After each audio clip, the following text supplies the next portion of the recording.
Because genuinely, when push comes to shove and we all kick the can, we're not bringing any of this with us.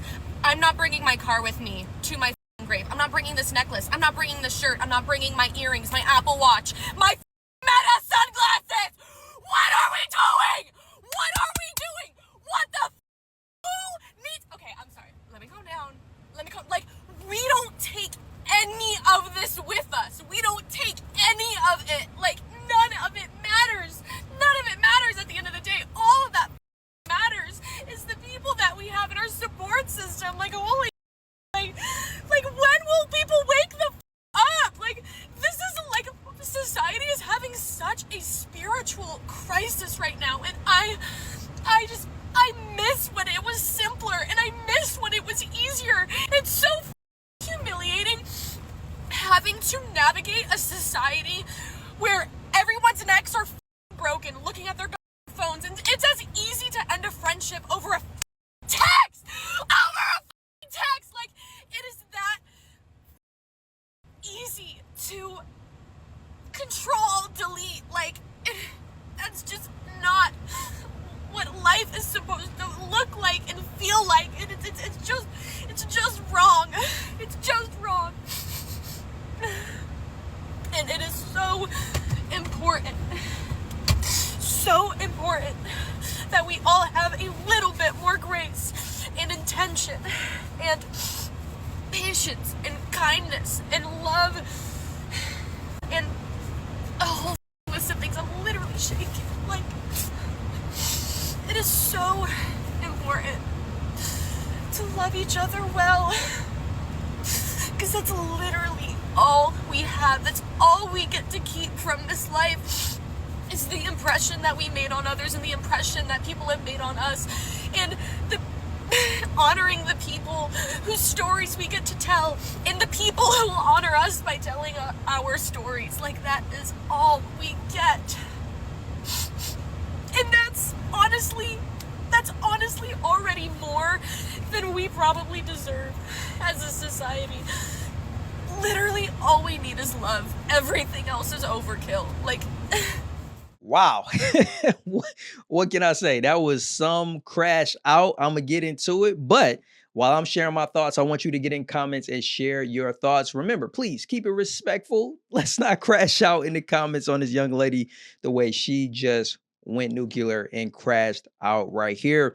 This is another episode, a new episode of The Daily Alarm, where we got to call attention to the things that are going on in our society. And we got to address this, right? I want to address the fact that there are plenty of things that she said are accurate, right? We can't take any of the material things that we acquire with us. We know that it is important to value relationships more than we value material things, no doubt.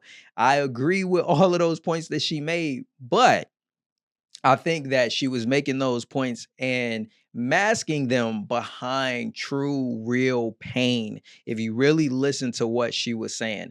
And I think that this goes back to what they call emotional displacement, where she is going at society and saying it's society's issue. And oh man, we need a spiritual awakening and everything is wrong because people are on their phones, and you're directing all of this energy towards the society at large. But if you really heard what she was talking about, it sounds like a friendship recently ended.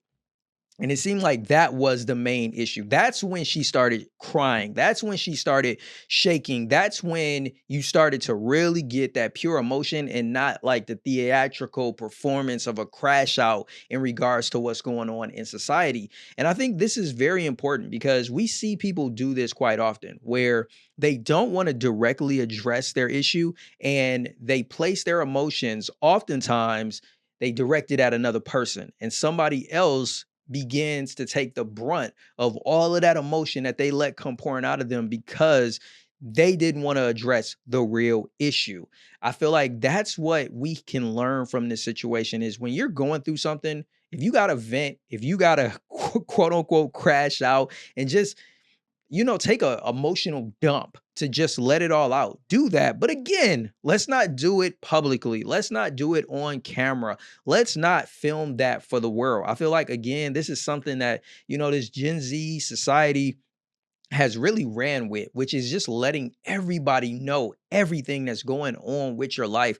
Back in the day, girls like that, if I can be completely honest, or women like that, whatever you want to look at it as, they would journal. They would be in their diary. That's where they would pour these things out. Or they would do it if they needed to, like she mentioned, to a support system, to a close friend, not to the world at large, to, potentially hundreds of thousands or even millions of people.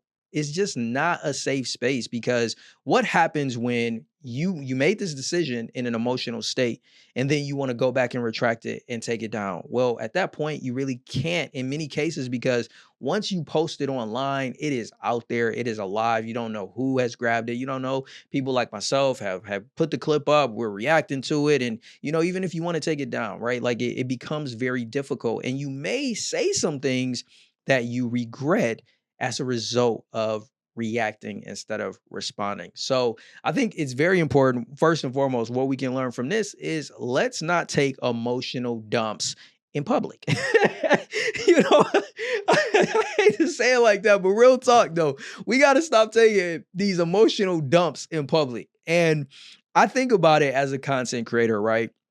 We all go through things. We all go through things. And I've learned that a camera is not a proper form of therapy. Like, if it's a deep issue, you need to really go see somebody professional. There's nothing wrong with doing that, to be able to truly get your thoughts out and, most importantly, work through them, get a solution, get the healing that you need. And I tell you, I've learned from oversharing when I used to do a podcast and telling things, or going back and wishing that I hadn't said something that I did or shared something personal.